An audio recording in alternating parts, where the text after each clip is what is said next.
Hey Narrate, it's Caleb. So on October 5th, we will be celebrating 5 years of being a church. And being a part of the Helena community has been an absolute honor and blast. And so we've been kicking around some ideas of how to celebrate our 5th birthday and realized that words of encouragement from you would be huge.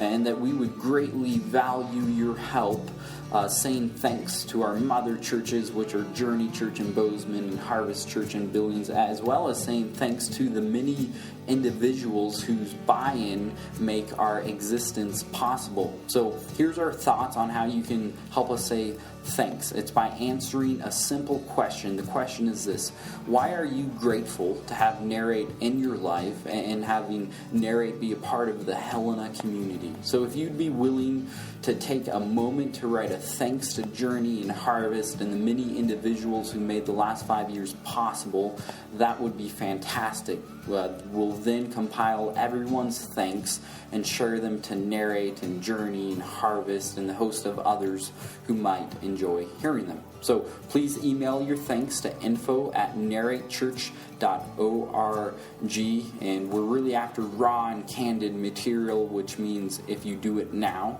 so yeah, right now, you'll avoid overthinking it and we'll have time to put everything together. So cheers for helping us say thanks. G'day everyone, Kate from the Narrate team here. Vision Weekend kicked off last Sunday, and with that, a new series called A Vision For. This week, Adam concentrates on a vision for generosity. He challenges us in our investment as it relates to church and being part of the community. So we're coming up on our 5th birthday. Crazy to think about. First Sunday in October marks our 5th birthday that we had grand opening on the first Sunday in October in 2009. And so the creative team has been working hard on that. And I think I'm going to jump out of a cake, so you won't want to miss that here in a few weeks. Staff drew straws, and I got the shortest one.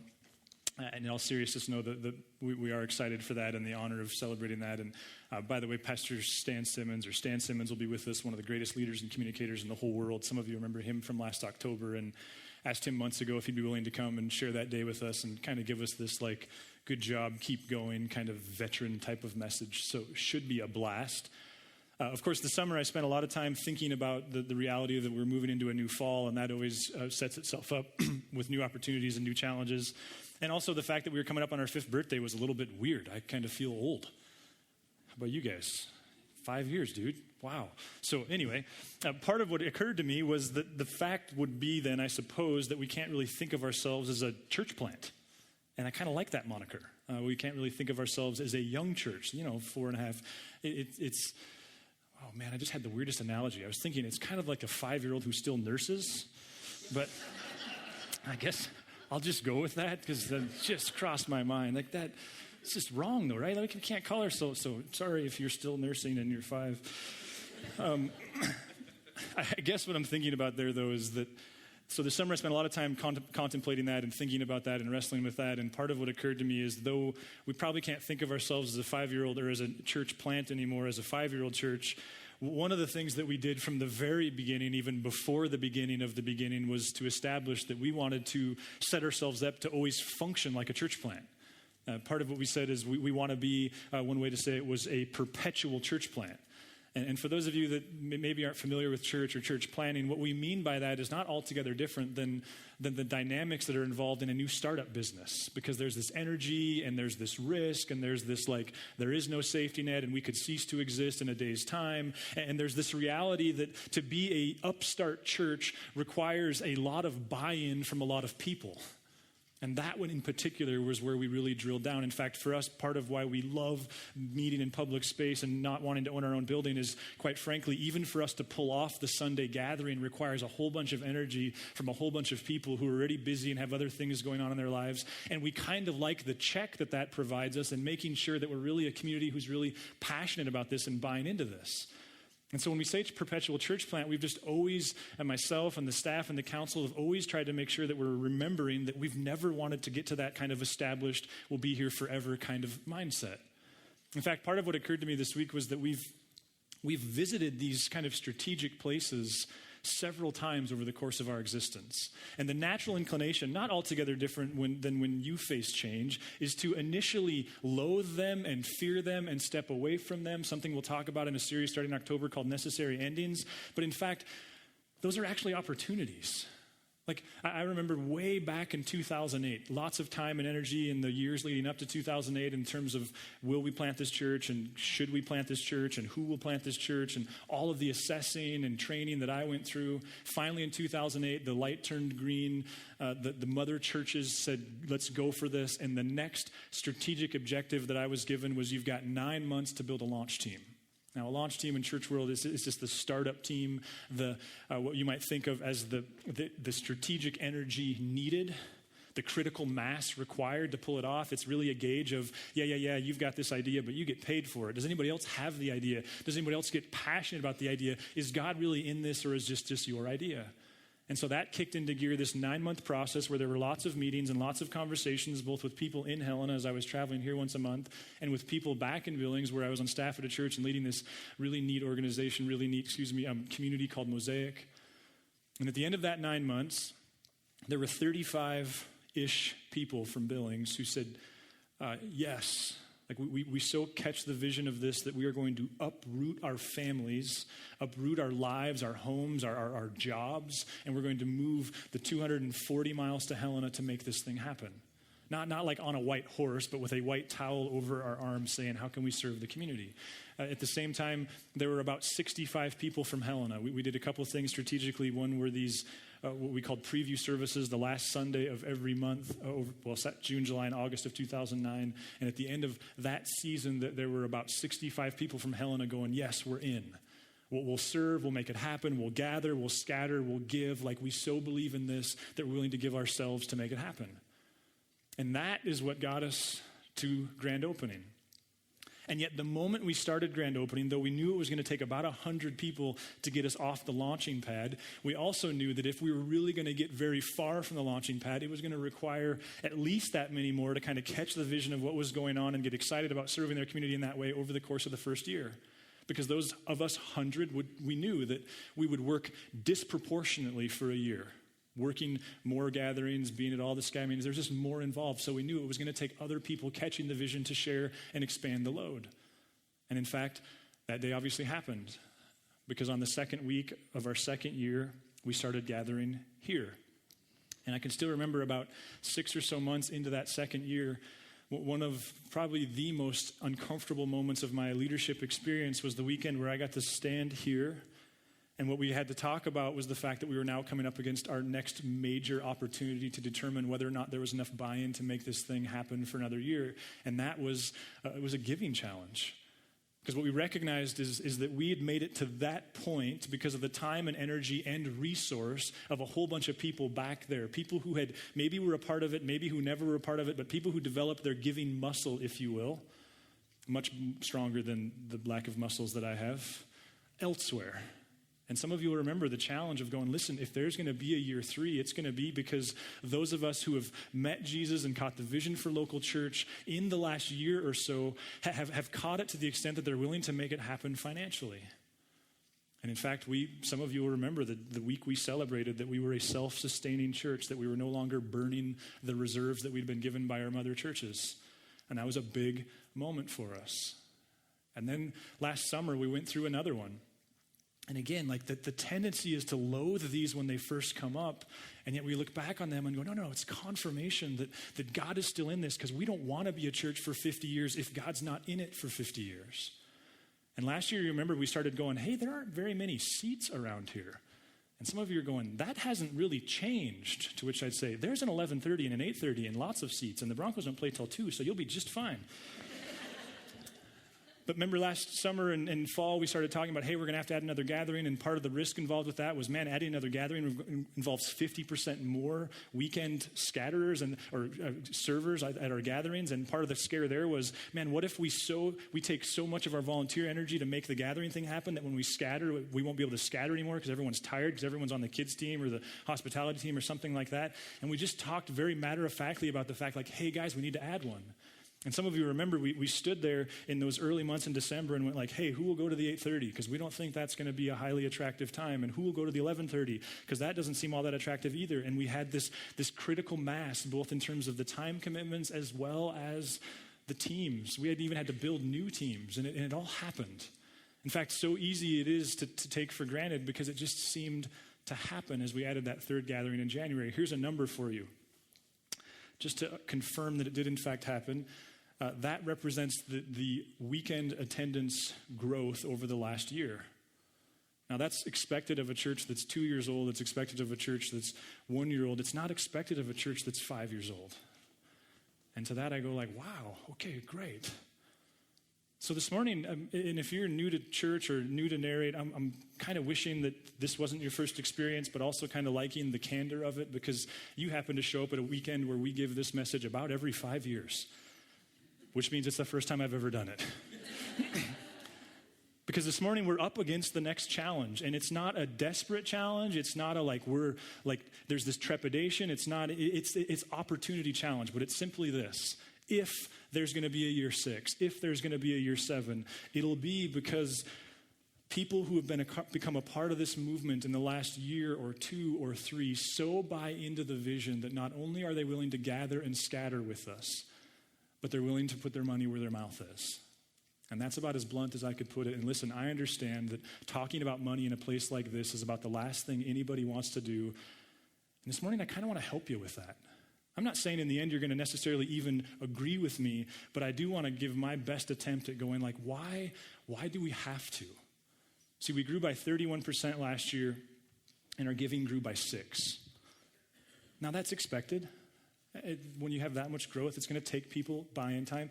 We're not bleeding money like crazy because of the staff and the council. We were in the red $2,000 last year, which we feel pretty good about in light of the fact that we grew 31% because, heck, our coffee costs went up that much in terms of what we expected in growth. But the reality is that with a $400,000 budget this year, it'll only happen if those of you who have so come to appreciate this movement and take it in and maybe have been sitting in rows for years, begin to so buy into the vision that you begin to exercise what God teaches about giving. And so this morning, ultimately, you get to choose whether or not you agree, whether or not we're going to have to agree to disagree. But it would be leadership malpractice for me to not challenge us on what is kind of a Vision Weekend point 2 this morning. See, part of what drives me, and I'll start here and I'll end here, is the baton that I was passed. Because the baton of leadership passed from us to those churches whose shoulders we stand upon was one of selfless generosity. Let me tell you a story about a church. There's actually people in the room like Alex who could probably tell this story more accurate than me, but I'm going to tell it anyway. There's a church in the Billings Heights that was one time known as Hawthorne Wesleyan. And Hawthorne Wesleyan, as I understand it, Hawthorne Wesleyan had this season of incredible growth, and they had a season of fruitfulness, and that was presumably decades long. And then they had this season where things weren't growing, and there wasn't a whole lot of energy, and things were shrinking, and it was just people getting old together and burying one another, and everything was getting smaller and smaller and smaller. Not altogether uncommon among church stories. And yet that leadership did something incredibly courageous. They, through a series of meetings presumably, made the decision that rather than just die together and bury one another, what they were going to do was they were going to close their doors. They were going to join among the congregations that were in their community that were growing and where there was lots of good things happening. They were going to die there, so to speak. And after having closed their doors, they were going to liquidate the property. They were going to put the money in an account, and they were just going to wait. And they were going to put that money in an account that some other leaders who they wouldn't even necessarily have control over would manage that money. And those leaders would be charged with identifying the right moment when the right leader and the right group of people came along who could re-raise the flag of the local church in the Billings Heights, and that would be the money that would resource that idea. And that's actually precisely what happened. They did, in fact, sell their property. They did, in fact, liquidate it. At some point along the way, they even recognized that the school district had bought land in the Heights and was going to build a high school. And so a portion of that money was used to buy a 5-acre plot adjacent to the high school plot because they recognized when this church happens, we want that church to happen right in the midst of the new development in the Billings Heights. And all that happened And most of the leaders just went on and died, and everything lay dormant until the late 90s, when those guys charged with that vision and that idea approached a guy named Vern Streeter, who was a youth pastor at a church called Faith E, our grandma church. And they said, hey, Vern, how about you go plant this church in the Heights? See, there's this money that's been sitting there. There's this idea that's been dormant for years. What if it's for such a time as this? And what happened was a series of conversations in which Faith E, which was a church of about 1,000 people at the time, they decided to mother this church. And in the end, about 200 people from that church, many of whom lived in the Heights already, some of whom just changed the direction of their car on Sunday morning, they converged on the Billings Heights and took that resource and were able to plant a church because of the vision of these people years before. Harvest was born. Harvest was barely going, and it exploded, and there was all kinds of crazy dynamics there, and there was a commitment made to church planting from the very beginning. In fact, on their 5th birthday, what they kicked into gear, or what they launched, was a church plant in Bozeman, a church many of you are familiar with, the church I call the best church in the world, Journey Church. And Harvest took hundreds of thousands of dollars, one of their best, if not the best leader they had, some really great people, and they sent it to Bozeman without strings attached, without any necessarily reciprocal benefit to them whatsoever. And it would be 5 years later when conversations kicked into gear, and Harvest and Journey, after much scrutinizing and testing and assessing and conversation, came together and co-mothered. We always found much amusement in the fact that Narrate has 2 mommies. And they came together, and they co-planted this church in Helena called Narrate. And here's something I've never said from this stage before. They sent with us not just 35 of their best young people. They sent with us $250,000. $250,000 that wasn't born from a grant, and they didn't find it under a tree. It was real money from real tithers, from real local congregations who so bought into the vision of this, though they would never directly benefit from it, that they went, let's make it happen. We'll put our money where our mouth is. Here it is. No strings attached. Sink or swim. And that's where we got our start. See, the question could be asked, why is it so darn expensive? Like, why is church so expensive? I've experienced it when it wasn't nearly as expensive. You're right. It can be done much cheaper. It just can. There's no denying that. But what if, and here I suppose I'm just going to kind of tip my hand and go, here's the way we think about things. What if creating a church that doesn't have a telling culture, but that has a provoking, wondering, I'm going to think about that kind of culture, what if that's expensive? What if that takes real money? What if gathering and scattering involves real resource? We'll spend several $1,000s this year renting splitters and all that to split firewood to distribute. So yeah, we partner with the city, but it's real money we put to it. We'll spend thousands of dollars on having student ministry gatherings during the week. We'll spend over $3,000 hosting an Easter egg hunt on Mount Helena come this spring. We will spend lots of money sponsoring a run at Carroll College called Hope for Haiti because we think Jack Oberweiser is a who. We will spend lots of money on staff. In fact, of the $400,000, over $200,000 of that, it's right at about 52% of that goes to staff salaries. We have 4 full-time people and 1 3/4-time person. Now, it's really easy, and I get it. We all have to pay our fee to go, well, yeah, I want to give my money to a charity where it goes to people. I get the staff thing is tricky. Here's the way we think about that. We think that we can gather without that kind of staff, but we can't gather and scatter because it's going to take real people to pull the gatherings off. And if we also want to scatter, then what happens if we don't have a strong, healthy staff is we go, hey, guys, let's go split firewood. And you guys go, can't. All I do is church. Part of the way we think about the staff is that their job is to set the table so that when you do serve with us, it's an excellent experience. Because quite frankly, we don't even necessarily all go like, we're called. I don't know what to do with that. What we think about it in terms is we need to buy somebody's best 45, 50 hours a week so that we can have excellence and so that our volunteers have a great experience and so that we can set the table and go find ways to scatter and do the work. We get that our job is the equipping of the saints. We just think it's going to take some time to do that. See, the bottom line is, what if being the church and being almost generous to a fault like we are, what if it's as expensive as you kind of thought that it must be? And we're 5, and we don't nurse anymore. It just is. See, that's where I love this moment, because what we find out in this moment is, do we have the buy-in to be this kind of church? Do we really want our community to have this kind of a gathering, scattering community? And that's not an ultimatum. It's just an is. It just is. It just is it's the truth. And one thing to ask would be like, okay, so where does this idea come from? And what inspires me and pushes me forward is not just the generosity of those whose baton we carry, but also Christ. Because what you see about Jesus when you look at his life closely was he was not the type of God who went up and said, hey, I'm God, follow me. Hey, I'm God, follow me. Hey, I'm God, follow me. Hey, I'm God, you should follow me. He did these weird things. And people are like, what the what? And his point was, yeah, you should think about that. You should think about that. One of my favorite places of this is in Matthew chapter 11. Now, the context here is John the Baptist, who's his cousin, has been thrown in jail. He's kind of thinking, if Jesus is God, I should get out of jail, right? Like, A should lead to B. He's not getting out of jail. He's starting to wonder, is Jesus who he really says that he is? Caleb talked a lot about this context a few weeks ago. You should go listen. I think it was the first one in August. I want to pick up where John left. It says this, as John's disciples were leaving, Jesus began to speak to the crowd about John. What did you go out into the wilderness to see? A reed swayed by the wind? Herod's money had a reed on one side of it.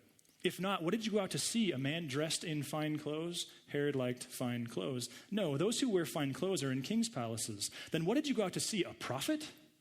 Yes, I'll tell you, and more than a prophet. This is the one about whom it is written, I will send my messenger ahead of you who will prepare your way before you. See, there was this idea in the Jewish mind that God was going to send a Savior, and that Savior would show up after the guy whose job it was to level the road. Kind of like, you're having someone over for dinner, or your in-laws are coming over, you clean the house, and they go like, wow, your house is clean. And you go, yeah, it's always this way. Right? But it's not. Same idea that God would send a prophet who would clean house so that when the Messiah showed up, it looked like they were ready for him. Truly, I tell you, Jesus says, among those born of women, there has not risen anyone greater than John the Baptist. Yet whoever is least in the kingdom of heaven is greater than he. Some of you are going like, thank you, Adam, for confirming why I don't read my Bible, because this is like pig Latin. Just give me a second. For all the prophets in the law prophesied until John. And if you're willing to accept it, he's the Elijah who was to come. Whoever has ears to hear, let him hear.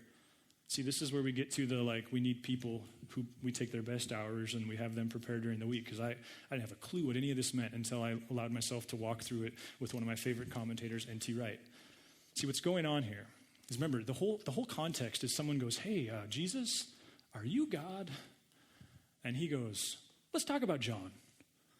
Was John Elijah? Was he the one that the prophet said was coming? What do you think? Was he? See, there's an implication. If he can get them thinking about who John was, that would lead them to their answer. But rather than just give them his answer, he thought, I think I'd like them to think about it. See, what Jesus is suggesting actually is a completely new timeline. What he's saying is that the prophets, Abraham, Moses, Isaac, all those guys, they were preparation for a day that was coming. And the reason why anyone in the kingdom of heaven now is better is because of Christ, he's suggesting, that day has arrived. The kingdom of heaven is at hand, he would say. No coincidence that Jesus started teaching that message once John was arrested. That moment of preparation was over. A new kind is happening. A new time is here. But wait a minute, Jesus, earth to Jesus. We asked you, are you Messiah? Could you just shoot straight with us? Now let me ask you this. What happens if he does? He becomes beef jerky, right? He's dead. Because if he claims he's the Messiah, then there's another guy named Herod Antipas who also says he's king of the Jews, and he actually has a bigger army. His risk board is dominant, and he's going to wipe Jesus out. Part of the reason Jesus doesn't tell him is because it was dangerous and it wasn't his time. But if you look at Jesus' life, part of why he says, whoever has ears to hear, you should listen. Jesus was never one to force himself upon anybody. He didn't walk around. Sometimes some people have concluded he couldn't have been God because he didn't ever raise a billboard that said, I'm God.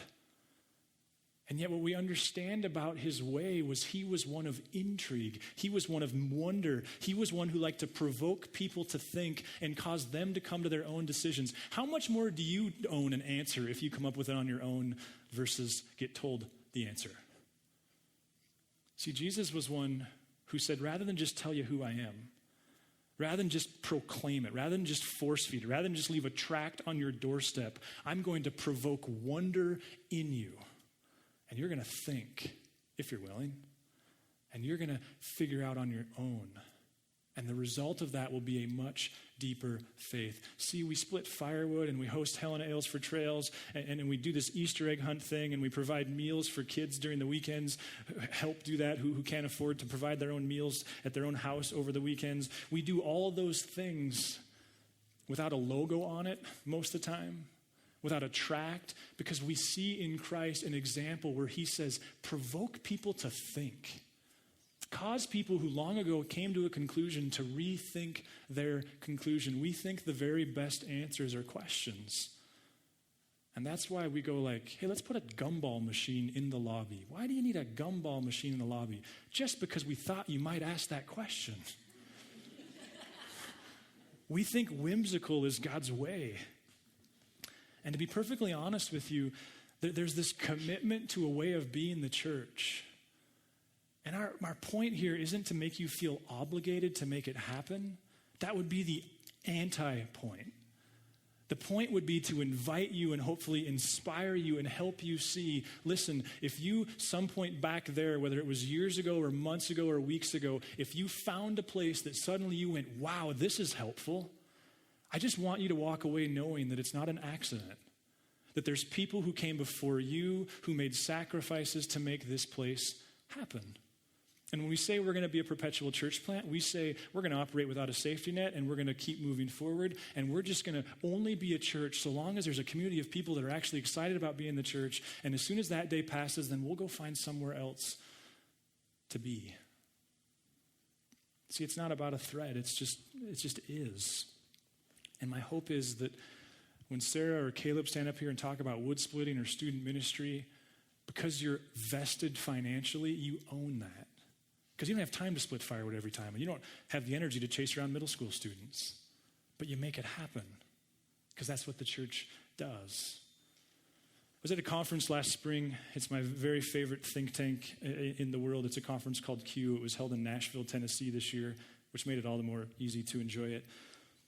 And the guy one of the guys who was there was a guy named Donald Miller. Now, some of you will recognize Donald Miller. He wrote a book called Blue Like Jazz years ago.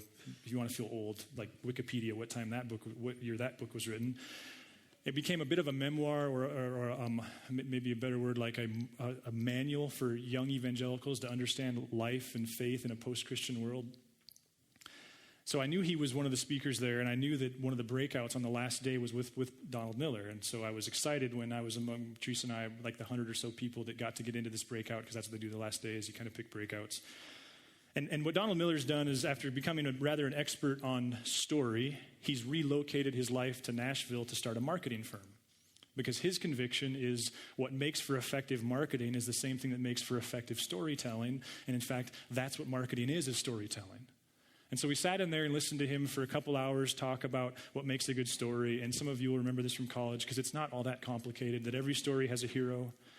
And what makes the hero a hero is he's likable, but then he faces a challenge or a crisis that could destroy him or her. And what happens is, upon dealing with this crisis, he meets or she meets a guide.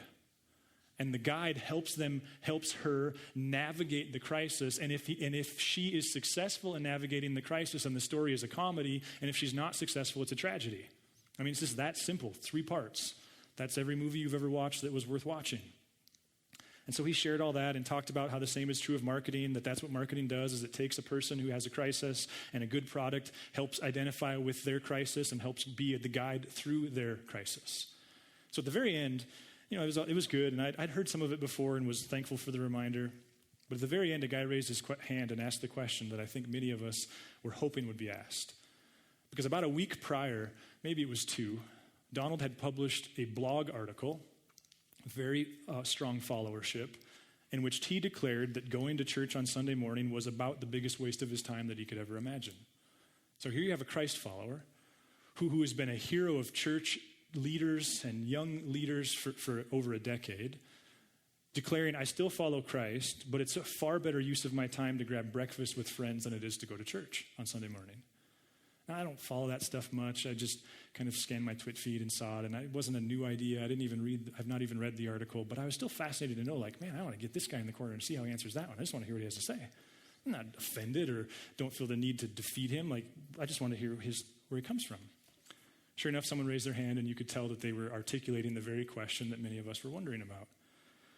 And Donald very courageously answered the question. He said, I think the problem is that churches want to be the hero of the story.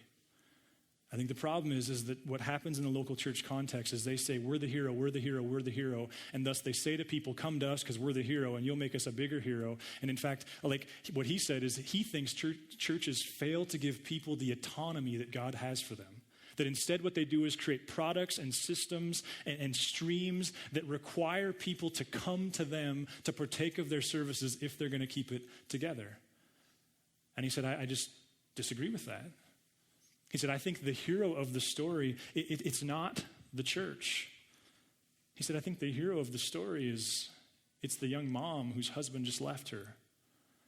It's the woman who just got diagnosed with breast cancer. It's the couple who is trying to figure out what each other's names are because they have 3 little kids under 5. Like the hero are the individuals dealing with crisis. And he said the church's job is to be the one who introduces the crisis person to the guide who is Jesus. The story's not about the church, it's about the person and God and his glory coming out through their suffering. Now, he kind of said that, and I went, well, I'm convicted. And I agree. In fact, lots of good conversation between Teresa and I and the council and I and the staff and I, because I couldn't agree with him more.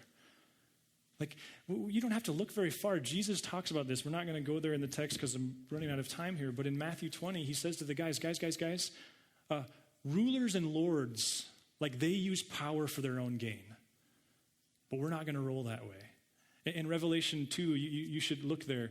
There's a guy named Kurt Cameron, and then there's also some verses. But in Revelation 2, he's addressing these 7 churches. And the first one he addresses is a church in Ephesus. And he says to that church, hey, you've forsaken your first love. Start doing once again. Yeah, go ahead. Consider how far you have fallen.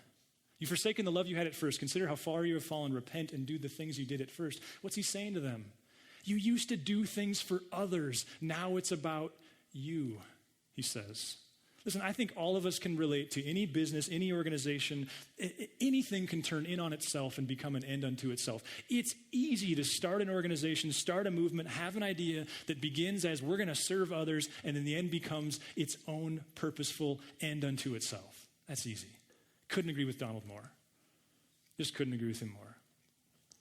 Where I disagree is his conclusion. Where I disagree is that the best conclusion is therefore to give up on the church because they're all self-serving. They all turn in on themselves. They're all in it for themselves. They all want to be the hero. I think the challenge is a good one. I think it's the very challenge we face at these moments like these. Is it about me? Or is it about way more than me? See, I agree with his criticism, but I disagree with his conclusion because the baton that I was handed told a completely different story. I wish Donald knew the story of Hawthorne Wesleyan, who existed so for the sake of others that they shut down their doors, found new jobs and new places to worship, and created the soil upon which a church could be planted that they would never directly benefit from. I wish he knew the story of 2 churches who were in their own right, young, sending this other church with these crazy ideas, $250,000, and going, go serve that community, figure it out, and we're not going to control the details. See, I think the question is, who are we going to be? How is our faith going to express itself? And do we believe in God's vision for a church that says, hey, it's about you because you'll benefit, but it's not about you. And if you lose that tension, you're toast. If you would like to engage further with Narrate Church, you can find contact information online, www.narratechurch.org. We would love to hear from you.